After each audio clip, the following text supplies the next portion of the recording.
if you want a different life, choose better thoughts, because it's like a ripple effect from there. Your feelings about a situation are going to be different. And when your feelings are different, then your actions are going to be different and you're going to feel more empowered. And it's not as like a positive affirmation mind trick. It's literally, it's like, do you want to be miserable? Do you want to be like not?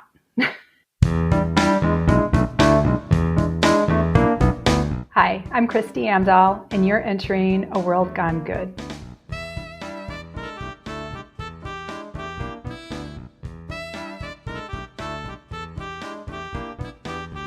Well, hello, my name is Steve, and this is the place where we highlight everyday people making good happen each and every day. Welcome to World Gone Good. Did you hear my good news? I recently completed the first draft of my second novel. Second novel? You squeal with delight. Squeal. Yes, I answer back and then ask, have you read my first? Drown Town is a cozy mystery with a big heaping of comedy. It's a good time, I promise you that. And you can grab a copy of my good time, easy now, on Barnes & Noble and Amazon websites for just $4.99. See, I'm cheap. For the ebook, delivered right to your phone or tablet, and $14.99 for the paperback. You deserve a good murder, says me, and I appreciate your support. Look for Drown Town on Amazon or Barnes & Noble websites today.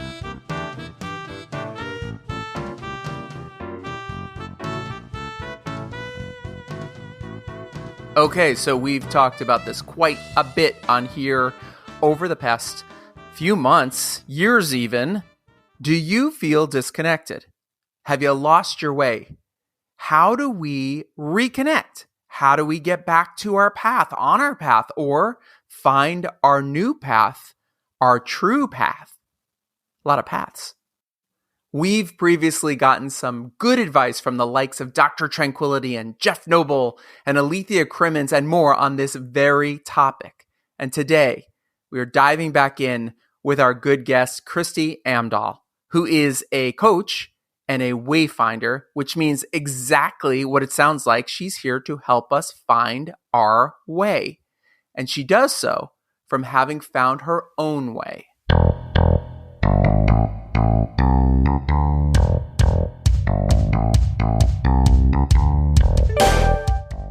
This is Kristi Amdahl, here to help us find our good way.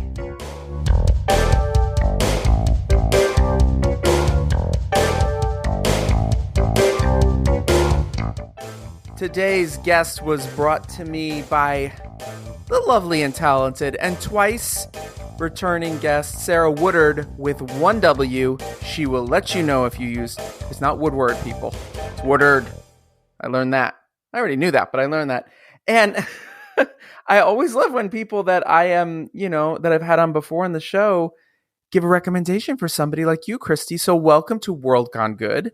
Thank you. Thank you for having me. You are a wayfinder. And I kind of love that word because a lot of people will think life coach, therapist, physical therapist, trainer. Right. Right. Tell everybody what a wayfinder is. So a wayfinder uses their internal compass to find the way home. And by home, like some people call it their North Star, some people call it, I don't know. I don't even know what people call it, but it's basically returning to who you are and living from a place of integrity with that person. So the term itself, so my mentor for life coaching is Martha Beck. She's written a bunch of books and she was Oprah's life coach for a while. So she's kind of well known in the coaching community, but she didn't coin the term wayfinder, but she, I think, is the one who is most recognized for using it. And she pretty much says the same thing. It's about finding your way in this crazy world that we're in. And it's also about connecting to something, and I like this because on your website, peace and purpose. Yes. Yes. How does that ring true to you? So when you are living in integrity with who you are, who you truly are, your true nature, your soul, whatever you want to call it, it's like peace is a byproduct of that. And so is purpose. When you're doing what you're meant to be doing. And that looks like something different for everybody. And it's not like some overarching purpose, like it's not a job title. It's not like I'm meant to be a coach or anything like that. But it's like how you show up in the world, and also like the current expression, perhaps, of your purpose. Like, what does it look like right now to be fully you, fully alive in this world? And when you are that person, when you're showing up in the world in that way, in that light, life is freaking awesome and peaceful. And peaceful though too. It's like you have this inner peace, this deep inner peace, no matter what's going on around you. Did you have a moment in your life that was that light bulb moment? I talked to John Oberg about this a few weeks ago, and he said he believes, this is him, not me. I'm blaming him. No, he says that he didn't really have a light bulb moment, that it was a slow progression of things. So for you, did you have that click of a switch, or was it a progression of events? It was a progression of events for sure. And it dates way back to 1996 when I was 20. And I won't tell you the whole story because we would be here for like hours, but I nearly died by suicide on my 20th birthday. Oh, wow. And shortly thereafter, I was like medicated to the hills. My psychiatrist was like, I am so like happy with your prognosis. You keep taking these medications for the rest of your life and you can live a somewhat normal life. And I remember thinking, I am fucking miserable. Like this is as good as it's going to get. Like, this is your prognosis for me. Like, this is awful. And it was, I don't know if it was the same day or if it was like the next day, but I remember being in my car. I think it was the same day in the parking lot of the office that I was at. And I heard a voice say, you are responsible for your own happiness. And I was like, what was that? Yeah. Okay. So let's stop for a minute, because did you literally hear a voice, or was it it was in your brain, in your mind? Was it a sign that you saw something and it triggered it? Do you remember? It was a voice. Okay, It cool. was a voice. It was like a literal voice.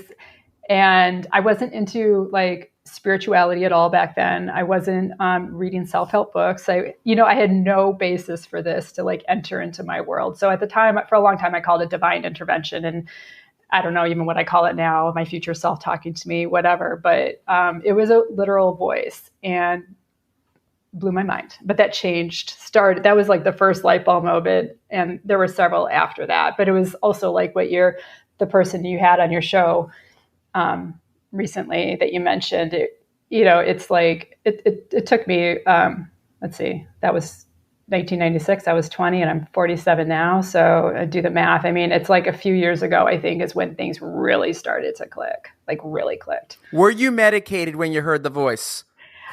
That's a great question. I'm sure I was. Okay, that's cool. I'm sure I was, but it wasn't like antipsychotics or anything like that. Right. No, that's right. Because it calmed you down. It might have taken down your anxiety. Did you write it off when it happened as like, oh, whatever, or did it click with you? And that's what started the progression. It clicked with me. That's what started the progression. It was, I'd been depressed for 10 years. I mean, not every moment of 10 years, and this is during my formative years. So like 10 years old to 20, and made all sorts of choices that had unpleasant outcomes in my life. There's so many stories. But I'd been hospitalized, multiple times for threatening to kill myself or things like that. I mean, I was in therapy, and it was just, my life was a train wreck. And when I heard that voice, it was like literally everything changed in that instant. Like that decade of depression was gone. Wow. And it was literally gone. It was so powerful of a moment. It was like such a defining moment in my life that, like I've had two visions over the past, maybe, I don't know now, maybe 4 years now, 5 years, something like that, where I've been on a stage sharing the suicide story. Or that story. That's actually the story, not the suicide, but the voice and changing my life. Like I've seen myself on stage sharing that twice now because it's such a defining moment for me. Yeah. I had a moment when I was like 26, 27. I was so lost, and I had gone through a breakup, and I was so devastated by the breakup. And I woke up in the middle of the night because I felt somebody sit on the bed. And when I opened my eyes, there was a guy there sitting on the bed, and I wasn't scared. It wasn't like, shock. Oh my God. And maybe I was dreaming and I had opened my eyes or something. Maybe that was one scenario. But looking at this guy, I knew immediately that's me in the future talking to me. And he was moving his mouth and I couldn't understand him, but there were certain words that came through. It almost sounded like he was talking underwater. And then he sort of faded away and the room was really bright behind him and it went back to normal. And I was so comforted by it. And it's really funny because now looking in the mirror of the person I am now, I look like that guy who sat on the bed and spoke to the 24, 25, 26-year-old, I think it was like 26, and said, basically, you're on the right path. You're going to be okay. Wow. What a gift to have during a dark moment. Or like I say, there are people roll their eyes, including some of my family members who may be listening right now, and just tell me you were dreaming, you opened your eyes. Which, if that works for you, that works for you. It doesn't really matter how what anyone else thinks about your experience. Like you had that experience and it was powerful for you and during a dark moment. And like, I don't know, dreams, there's something like in my Wayfinder training, we learn dream analysis, like how to do it. And it's not some like Jungian type of analysis. I'm not even sure how other people do it. It's not like you can go to the store and buy a book and learn what symbols mean, like flying means sex or whatever. It's not like that kind. It's like the dreams mean something to the individual specifically. It's very unique. And there's like ways of teasing out things. So even if it was a freaking dream, it's not random. Let me ask you something about your website that I freaking love. This is a compliment. Everything on your homepage and everything on your website is about the person who wants to join you, not about you telling everybody, this is who I am, I can do this for you. Even down to on your homepage, you have the words choose your journey. Was that an active decision on your part when you launched? I don't know. Like, I'm here to serve, to be of service. That is what I'm here to do. Like, I'm not, and I hope I make money serving, because sure. It's a great way to earn an income. But I view sort of my life, my every action in my life as an act of service in some way, shape, or form. I might not be actively thinking that when I'm doing something, but it's like, I'm like living my dharma. I'm living my purpose when I'm working with somebody and helping them to see who they are. So to have my website like be about me, it's kind of tough because when you're trying to tell people who you are, it's like, it'd be easy to sort of dive into, hey, everybody, look at me. And I do that in some of my blog posts so people can learn more about who I am. But I try to make it, I want someone who comes to my site to feel like they're at home. And if I'm talking about me the whole time, they're not going to feel like they're at home, I think that is so important. But I also think, I don't know if it's that we're a jaded society or it's how we're brought up. And you just hit on it. And there's nothing wrong with it. Of course you want to make money. And then a lot of people go, well, what's her background? Well, why should I listen to this person?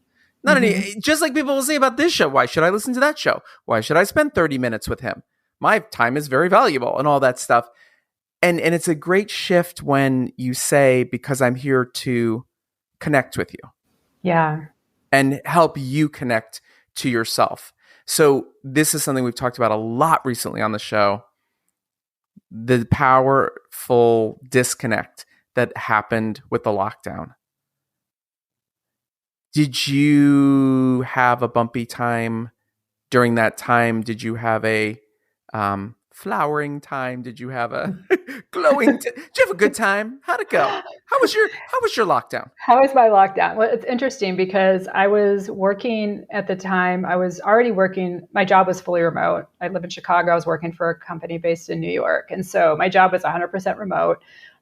So that shift didn't affect me, the work from home shift. And I'm very introverted. I like almost never get FOMO. So this idea that suddenly like I can't go out and do things, it wasn't as big of a deal. It didn't hit me as hard as it did a lot of other people. So for me, it was okay. And but people around me struggled, and so I was in energy, like struggling energy, if you will. Like my daughter, it was her senior year of high school when we went into lockdown, so she missed prom. Her high school graduation everyone was masked up, drive up cars, like it was like a drive through where she got out of the car in her mask, got her diploma on a stage long enough for us to take a picture, walked off, um, things like that. Like, so I felt it in that way. I felt it for her, like from an empathy standpoint. And then my partner, who I wasn't living with at the time, we moved in together during the lockdown. And but he's a major extrovert, and for him it was hard because he couldn't go into the office anymore. Right.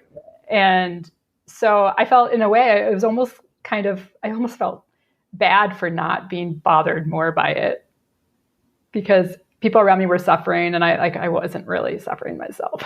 I had a similar experience. So that it is an interesting thing, because we talk about that a lot on this show. Is I have several people in my life who feel very disconnected right now, and I try to physically connect with them and get into them in person as opposed to just texting. But also, and this goes back to something else we were talking about, and I want to bring this back to the wayfinding. There's a mentality that some people have, and I'm not going to judge, because some of those people listening right now might have it, that things just happen to you. Mm-hmm. How do you feel about that? Oh boy. Yeah, no, I mean, I would say I have a bunch of guiding principles, but I would say one of the most potent ones is this idea that we are owners of our life experience. So, that life happens to you or it happens for you. If it happens to you, you're a victim. You have you're basically fucked no matter what happens. And it's a crappy place to live. That's how I lived for, the first 20 years of my life, when I was depressed. I was not in a good space, but it doesn't have to be that way. And Viktor Frankl, he is, I don't know if you know who he is or not. He was a Holocaust survivor. He was in a concentration camp, and his wife was murdered in a concentration camp. I think she might have even been pregnant at the time, and with their child. And don't quote me on that last part. But he was in psychology or psychiatry, or I think psychology, and he had. Of course, he suffered deeply in his, at Auschwitz and the other places he was at. But he got through it, and he chose to view it as like an opportunity in a way. As I don't want to call it a gift. I wouldn't say he used that terminology, but he wasn't like a victim. He was never a victim, even though he was like arguably highly victimized by the Nazis, as bad as it can get. And the way I see it, if someone like that can still maintain ownership of their life experience, I have no freaking excuse. So, but when I started to take, and that goes back actually to the voice that I heard, you are responsible for your own happiness. That's exactly what it's the same thing. It's like, I am responsible for the experience I have. And, there's this model that a lot of different life coaching schools use. I learned it from Martha Beck. And it's like, okay, so we all face circumstances, and we choose our thoughts. It doesn't always seem like we choose our thoughts, but we have control over what we choose to think about a situation. So we have thoughts about those circumstances, and those thoughts drive our feelings, and those feelings drive our actions. And then we find ourselves in a new set of circumstances that's been oftentimes influenced by that chain of events before it. And so if you want a different life, choose better thoughts, because it's like a ripple effect from there. Your feelings about a situation are going to be different. And when your feelings are different, then your actions are going to be different, and you're going to feel more empowered. And it's not like a positive affirmation mind trick. It's like, do you want to be miserable? Do you want to be like not? Yeah. And it's something I've talked about on here. I've talked about on Life. There's so many different versions of that, because it's like in relationships, you can be right or have a relationship. Sometimes you can't have both. Sometimes you can if you find somebody who agrees with you. Right. But also, you have the choice every morning to get out of bed and say, I'm going to have a good day. Or you can get out of bed and say, I'm going to have a shitty day because all these bad things are going to happen to me and they always happen to me. And that's your life perspective choice. Now, question of that goes to you. Are some of us, again, love you all listening, some people are or are not too set in their ways to change? Fear change? Does change come into this? Anybody can change. It literally starts with choosing to have a different thought. Like that's that model that I was telling you about. It literally starts there. And people use this excuse that I'm set in my ways, I'm too old to change, it's my personality. And Steve Chandler, he's a coach. Some people call him the godfather of coaching, and he writes books and stuff. And he is like, he loves to call people out on that crap. It's like, it's only your personality quirk or whatever you have because it's a habit. It's like a habit that you've perpetuated, you've done over and over and over again. So now you're convinced that this is just how you are, and you can just become somebody different if you choose. But most of us don't think that way. Most of us are kind of like, stubborn, this sucks, or this is just how I am. And it's like, well, I have compassion for people who are stuck in that space. And you know what? My job as a coach is to help people get out of it, because that's one of my jobs, at least, because it doesn't have to be that way. And, do we want to be miserable? Do we want to it's easy to blame other things for our circumstances, because then we don't have to take action. We don't have to do anything. That can be hard. But I'd much rather have a tougher life that is mine, that I have agency over, than to be prey to whatever happens. Right. And it's like, for some people, it's, the devil that right? And it's like, this is good enough. And I know this, and it's what you just said, is action, taking action. And speaking of taking action, what happens when somebody comes to you and says, yes, you, soothsayer, wayfinder person with the floating amongst the dry ice cloud, you look very nice. I want to work with you. What happens when somebody comes to work with you? With coaching, I don't have an agenda. With wayfinding, I don't have an agenda. We might be setting goals. We might be doing something totally different. But usually my job is basically or a lot of times what happens is that they're stuck in some area of their life. They're like, this isn't working the way I want, and I don't know how to move through it, but it's like, maybe I know what I want, maybe I don't. But, and our work together is usually about, first figuring out what somebody wants. It's also about reconnecting them with their, what my mentor calls your body compass. So your body is a fantastic gauge if you can listen to it. And a lot of people are like numb to their body, like what their body signals or their cues. But so we work on getting you reconnected with your body if you need that help. Because if there is, like, you're facing two choices, for example, like, do I do this or do I do that? And your body knows what the right choice for you. We don't need to do pros and cons lists, right? Although that's how most people approach, problem solving or whatever. And so we'll look at, what is your body saying about this?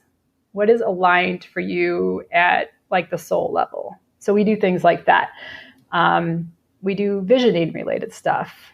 I don't know. It's hard to say. Like, sometimes with people we'll work on, limiting beliefs, which, a lot of people don't even know that. If you haven't worked with a coach, you probably don't know what that even means. But, or necessarily it's like coach jargon, but basically it's like, you think you can't do something, or you're just like, well, that's great for them because they have resources and I don't. Right. So let's move through this. Let's challenge you on that. And for example, I love doing the work with clients. It's by Byron Katie. It's Byron Katie's process for helping people move through like their limiting thoughts, their limiting beliefs. Yeah, but that gets back to what we were talking about, which is life happens to you or you make life happen. Right. It's a really easy shift. I was, again, right around 26 years old, and I was driving to work. I had migraines almost every other day, constant headaches. I had a horrible ulcer. I was sick as a dog constantly, and I'm driving toward the building, and I'm on the freeway, and I look and I see the building right off the freeway, and the word forms in my head. This was the word: quit. Ooh, so what'd you do? I literally drove in. I went in office, sat down at her desk. We went through all the day stuff. It was literally a Monday. And she was done, and she said, anything else for the day? I said, yeah, one quick thing. Went up, closed the door. It was like 10 minutes after 9 when I got there, to this point. And I just said, so next Friday is going to be my last day. And she looked at me, and the first thing she said was, they're doing budget cuts. I'm never going to get an assistant now. I'm going to have to share with somebody. Oh my God. And I was like, it was like that, moment of The Price is Right. Da, da, da, da, da, da, or maybe Family Feud. Da, da, da, like I just won. I was like, oh, you just validated that I am right. Now, of course, everybody, I left there going, okay, well, I have about $300 in my savings account. What the hell did I just do? But it's been the story of my life, is like, and whether it's friendships, relationships, I reach a point where I'm like, nope, this is not working. We have to make change. And I'm all about it. I'm all about it. Finding my way, wayfinding in a weird way. I'm all about it. Oh my gosh. I got chills when you were saying the story, because I was wondering if most people, when they get those messages, they don't quit. Oh, they swallow it. No, you swallow it. You go, no, right, because you have a car payment. You have a mortgage. You have kids. I get you. Exactly. And guess what, everybody? I had all those. I didn't have the kids, but I had all those things too. I get excited when I hear about people doing that, because again, it's not the common response to those signals in those situations. Most people stay miserable in a job they hate because they're close to retirement or whatever. And my mentor, she's very much like, if you get the signal to quit, like, yes, run with it. Even if you don't have the money in the bank, she's like, things work out when you follow what you're meant to follow, what you're meant to be doing. And I had a situation very similar to yours, except I didn't quit right away. I waited until I had psychosomatic, like a near mental breakdown, and then psychosomatic pain that was really intense and lasted for a good year, 6 months. And then I had other mobility issues for a solid year. And I had a quote unquote good job. It was at one that was in New York that was fully remote, and people there valued me. And,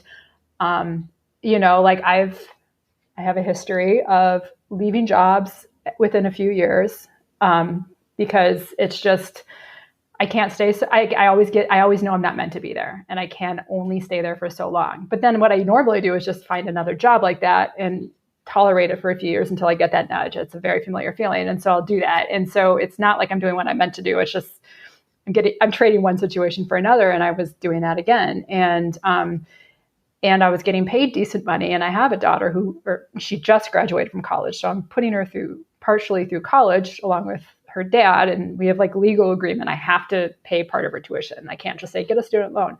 And of course I have housing payment and all, food, and I prioritize organic. So my food's expensive and things like that. And, but finally I'm like, I can't stay here. I need to leave. I need to leave. So I left, and my debt skyrocketed when I did, because I didn't have any savings. I didn't have a real plan. I was like, I'm just going to start coaching people, because it was towards the end of my coaching program. But clients don't just like come to you, say, hey, will you please coach me now that you're not working? It doesn't work that way. So yeah, but it was really hard for a while. And I drove, I'll have that debt paid off, March of next year. I'm very excited about that. But it was the right choice. I needed to do it. And I don't regret it for a second, even though it created, other things. Because if I had stayed there, I probably would have had an actual breakdown, Right. And you didn't die. I didn't die. No, my life is so freaking awesome. Yes. And guess what? So you have to pay back some money. So what? Right. It allowed you this time to do what you want to do. Yep. And I believe in that. Please, my God, I was 28 years old. I was $17,000 in credit card debt, mm-hmm. But I was doing my path, and I finally got my first big producing job, and I couldn't believe it. It was amazing. And it did take time to just say, yes, that this journey was worth it. And life is going to be hard. That's the other thing is I grew up in the 1970s myself. I'm a little bit older than you. And but like we didn't get a participation trophy for showing up. We No, we didn't did like not. somebody won and somebody lost, and we accepted the outcome, right? Also, like I just have to say, there wasn't second grade graduation and third grade graduation and fourth grade and to all you parents, I love you all, but my God, we had a Right. sixth grade ceremony for awards, and then we had high school graduation. That was it, college graduation. And I think that it's the over, yay, you did it, you showed up. Right. Right. And then you hit the real world, everybody, and we're like, well, what are you doing here? What are Right. you Yes. Could you imagine, like, at the end of every year that you worked at a place, there was like a big graduation ceremony, like, congratulations. And you put on your little outfit and walked up and we all clapped for you. Like, what the hell? Right. Oh my gosh. I love that. Let's get back to this for a second here. You have something fantastic as well, which is your Sacred Sister Circles. This makes me so happy because it makes me think of this when I used to work on the show Charmed. But that's not, there was no witches. So, but I'm hoping one of you's a witch. But do go on. Continue. Tell me everything. Go. Oh, okay. So witches show up at our circles. Fantastic. And so we have a Mennonite gal who comes to circles, and we have a mermaid. Mermaid, yes, a mermaid, and we have representation from so many different people, marginalized groups included, LGBTQ plus community comes. We have a few people from there. We have people, immigrants first, who've been in the States, like who weren't born here. And this is in person. Yes, this is in person. I do most of my circles in person. And how large of groups are we talking? So the largest circle I've facilitated at my home was 14 sisters. Nice. Yeah. And that's a big circle, because one of the most important things of my circles is that every sister gets equal time to share, whether it's in words or silence. We hold space for everybody for the same amount of time. And this is like super, super critical for my circles. And I don't see anyone else doing this. Like none of the circles I've ever been in I take it back. One circle that I've been in has been like that, but none of the other ones have. But it's like one of the most powerful elements. So having a bigger circle, means we have less time individually to share. And so 10 is like, I would say, the high end ideal number. But I don't like my free circles, my full moon circles. Those are open to anyone in the community, any woman in the community. And so it's just like an open door. And this is a community building, community sharing, community supporting group of women who get together to share, essentially. Yeah. I mean, good and bad. Yeah. It's whatever is in their hearts, whatever they're feeling called to share. Like, I'll do some kind of reading. I'll choose a theme, and then I'll do a reading on the theme. It doesn't usually take maybe 5 minutes of readings or so. I'll offer a few reflection prompts, 1 or 2, and a few words. And then it's like you have the option to respond to the prompt, or you can share whatever's on your heart, whatever that looks like. It doesn't need to be about what we talked about. And during that time, during your share, we're all holding space for you. We're not, there's tears at these things. We're not like comforting you. We're not we're acknowledging in the sense that we're here.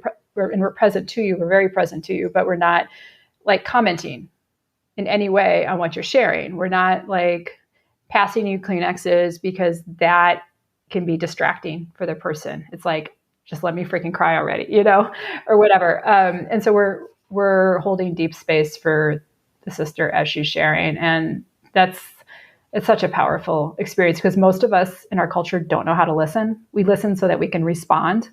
And like, once you think of it that way, it's like you see it freaking everywhere. And in these circles, when you're just being witnessed for who you are, and like you're just allowed to be there. No one's trying to make you feel better and like delegitimizing your story or trying to share, oh, I know exactly what you feel like because this happened to me too. No, none of that. It's like, this is your time, and we see you, we witness you, we love you. And so powerful. Freaking love it. That's so powerful. That's so amazing. How often do you do these? So the first one that I called was May of 2022. It was a lunar eclipse, and I've been doing them every month, and sometimes more than once a month. So I'll do them around the full moon, like the date closest to the full moon when I have an empty house, because sometimes it rains and we have to move inside or it's cold. And then I skipped April because I was having an issue with turnout, and I started thinking, I want to see if doing them every other month like encourages turnout. Supply and demand. Yeah, exactly. It's like, so we'll see. I mean, it's an experiment. So we skipped last month. So we'll see how May's circle is. But I also started doing other circles too. So once in a while I'll do a virtual circle. And I've had local people sign up for those as well as people from, other places. And then I have a membership circle, which is a new test drive. It's an experiment to try to get the same. It's like you have to pay for the membership circle. And it's steep enough where if you're not going to show up, you're probably not going to join because there's no refunds. And the intention behind that circle was more to like get a core group of women, the same faces every time. And because with the circles, the way I have them, one circle, we might have a triangle instead of a circle. Another one might have 14, and it might be totally new people, or it's just, I think there's something beautiful about that. And there's also something really beautiful and even more intimate when you have the same people, the same core group of women each time. The final 3 questions you know the answers to. Don't panic. It's how we close all the shows. Question number 1, super easy. Where do people find you? How do they follow you? And how do they get more information so that they too can help find their way? Best place to find me is my website, which is just my name.com. So Kristi Amdahl with an H.com. Also, I'm on Instagram at Kristi Amdahl. And we just go from there. My website's really easy to navigate. So if you're interested in circles, you're interested in wayfinding, just go to my website. What was the other question? Did I answer that? I think you did. Social media? Oh, social media. Yeah, I'm just mostly on Instagram. I have my personal Facebook, but I do have a small Facebook group for anyone who's interested in the sacred circling. You don't have to be local to Chicago for it. And you can find all of that info through my website. If you sign up for my email list, you'll get a link to it. But it's also on my website. The final 2 questions can go back to anything we've already talked about or anything you want to say. Question number 1 is, who inspires you? Gosh. There's so many people that inspire me. I think people, like I mentioned, Viktor Frankl, Gandhi inspires me with his commitment to nonviolence. Mary Oliver inspires me because of how connected she is with nature, and it just makes me want to like be outside and see the world through her eyes. I was thinking about this question. Animal rights activists who work undercover at slaughterhouses, they inspire the holy fuck out of me because there's no way in hell I could ever do that. And it's so important, the work that they do. That's my thought. So they inspire me. My daughter inspires me. She when she was like in 5th grade, she saved up her birthday money and allowance money. We were poor, so she didn't have much. And she saved up $50 and donated it to an organization she believed in, like on her own. I didn't encourage her to do it. She just did it. And, she's, and then another time, it was the last one, but another time we were going to the Women's March in Chicago right after Trump was elected. And she had brought this purse, this big, large purse that didn't look like something she would normally carry. I think she was a freshman in high school. And we got off the commuter train. And then I turned around and I saw that she had given it to a homeless woman. And that was on the street. And I asked her, and she did it really quietly. Like her friends were ahead of us. She didn't say anything. She was very humble about it. And I asked her what was in the purse, and she said, $50 and then socks and feminine hygiene stuff. And I was just like, I wanted to cry. I'm like, who are you? This is so beautiful. Like that inspired me so much. So yeah, those are some people that inspire me. And the final question is not a question. It's just the way we end the show. You can go back to anything you want to say or anything you think of. It goes like this. Tell me something good. So I love the Instagram account @Good News Movement. they share so many heartwarming reels about the best of humanity, and it's usually small things. So right before I hopped onto this call, I saw that account in my feed.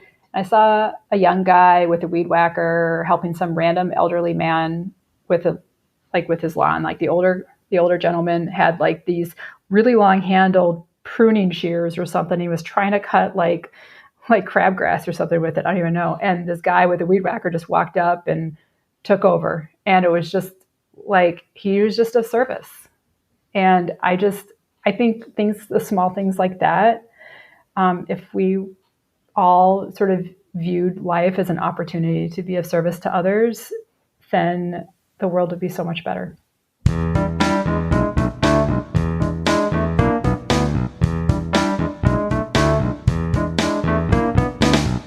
Thank you, Kristi, for sharing your good journey. Next time on World Gone Good. I have a big heart for people. When I see injustice, it's hard for me to ignore. When I recall the ill treatment that my sister and I suffered for things we didn't even do, it was really emotionally painful. But it's made me a stronger person today because I learned to endure that. I am actually thankful for that experience. I am. Nana Aiken and I met at the coffee shop. He literally sat down next to me, struck up a conversation, and I was like, stop talking. We should be recording.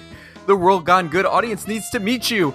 This good human grew up in Ghana, had a childhood very few of us can even imagine, and then everything changed for him through an unexpected way, and that is the sport of soccer, or as they prefer to call it there, football.